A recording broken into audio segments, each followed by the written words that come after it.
کار باندې شي مینا د کتاب او د قلم.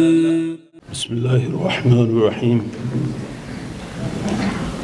الحمد لأهله والصلاة على أهلها. أما بعد فقد قال الله تبارك وتعالى: هل يستوي الذين يعلمون والذين لا يعلمون؟ وقال النبي صلى الله عليه وسلم: إنما بعثت معلما، أو كما قال عليه الصلاة والسلام. حضار محترم، اعضای کابینه امارت اسلامی افغانستان، استادان عزیز، شاگردان نهایت محترم، ژورنالیستان گرامی و همه حاضرین در تالار، السلام علیکم و رحمت الله و برکاته. نخست جا دارد که به خاطر تدویر این محفل پرشکوه، به خاطر تجلیل از مقام عالی معلم از وزیر صاحب معارف جناب مولوی صاحب سید حبیب الله آقا و همه هیئت رهبری وزارت محترم معارف از صمیم قلب تشکری نمایم. اولا روز خجسته معلم را به همه استادان عزیز، معلمین گرامی و به همه متعلمین و شاگردان و به همه ملت افغانستان از صمیم قلب تبریک و تهنیت عرض می نمایم. الحمدلله بعد از حاکمیت امارت اسلامی افغانستان، وزارت معارف توانسته است تعداد 10 میلیون شاگردان را در مکاتب و در مدارس مختلف در 18498 نهادهای تعلیمی و به واسطه 2,45,671 معلم و استاد ترتیب و تنظیم نماید. الحمدلله بعد از حاکمیت امارت اسلامی افغانستان، امنیت در همه نقاط افغانستان تأمین شد.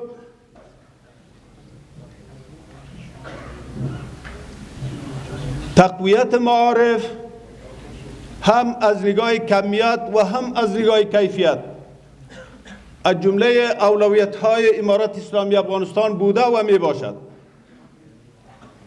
همه کوشش ما است که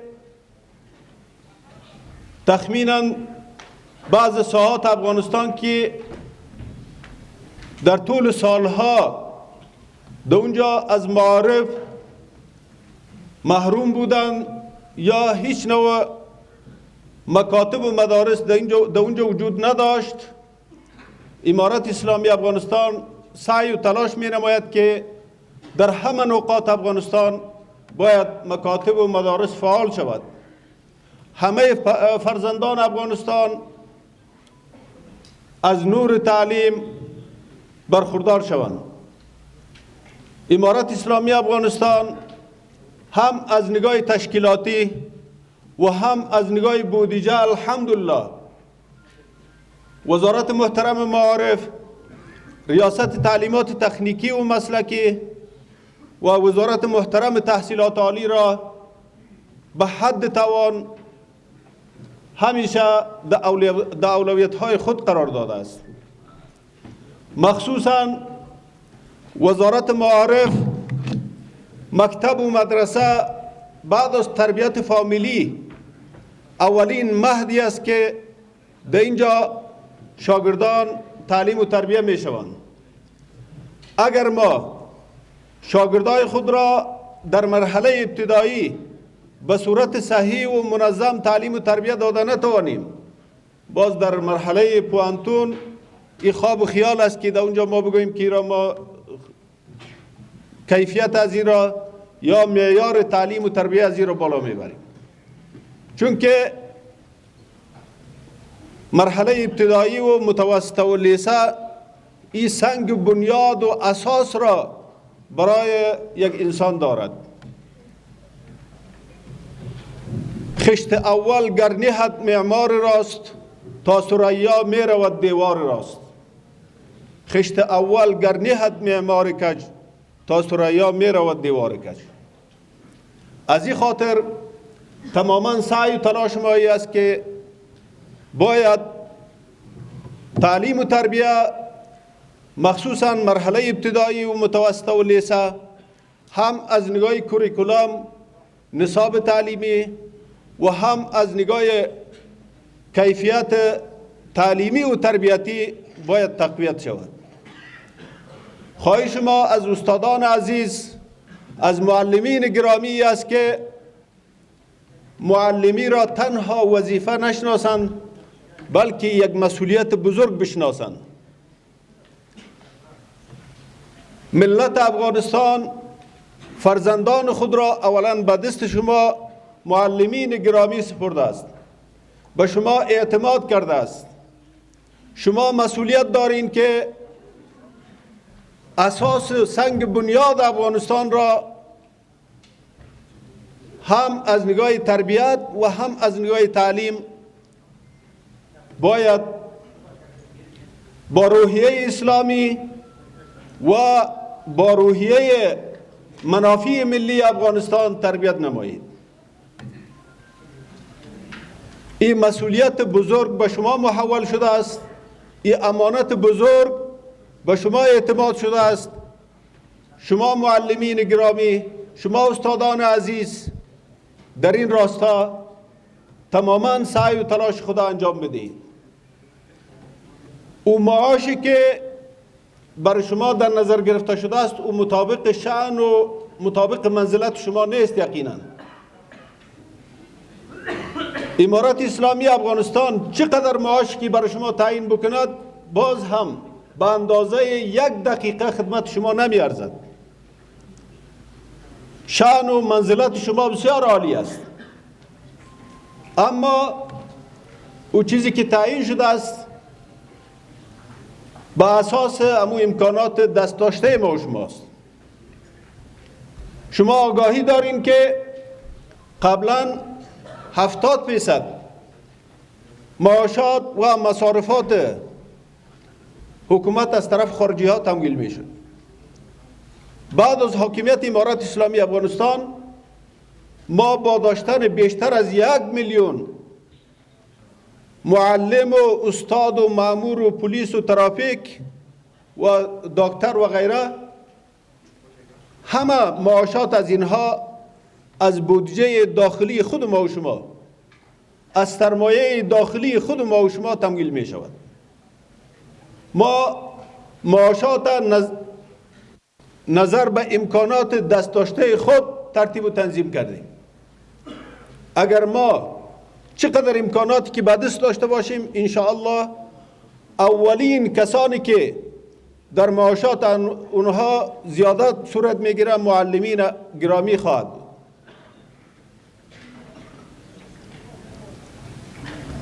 و یک تقاضای ما هم از شاگردان عزیز، از متعلمین عزیزی است که وقت خود را ضایع نکنند، کوشش بکنند که در وقت تعیین شده باید در صنف‌های درسی خود حاضر شوند، با فرا گرفتن تعلیم و تربیه متوجه شوند و وقتی که از مکاتب فارغ می شوند کوشش کنند که در مساجد، در مدارس، در اونجا در پیش علمای کرام در اونجا بروند، علوم اسلامی و علوم ضروری را در اونجا یاد بگیرند و انشاءالله مسئولین امارت اسلامی افغانستان، مخصوصا کسانی که در ساحه تعلیم و تربیه مسئول هستند، همیشه انشاءالله مواظب مسئولیت های خود خواهند بود قبلا مکاتب های در روی کاغذ وجود داشت با داشتن تشکیلات بسیار وسیع، اما عملا ما میبینیم هیچ چیزی نبود. مکاتب خیالی، استادای خیالی، شاگردای خیالی خیلی زیاد بود. الحمدلله امارت اسلامی افغانستان خیالیات را همه را از تشکیلات خود کشیده است. دیگر همه چیز مبنی بر واقعیت است. ما کوشش میکنیم که هر توانی که داشته باشیم به خاطر تقویت معارف، به خاطر تقویت تعلیم و تربیه، هم از نگاه کیفیت و هم از نگاه کمیت تقویت شود. باز هم یک بار دیگر این روز پرمیمنت و خجسته را از صمیم قلب با همه معلمین عزیز، بر همه شاگردان، با اقاربشان، با همه ملت افغانستان از صمیم قلب تبریک میگم. از توجهتان تشکر و آخر دعوانا ان الحمد لله رب العالمین. کار دی د تعلیم او تربیې لوی مسؤلیت ورونو غواړي همت ورونو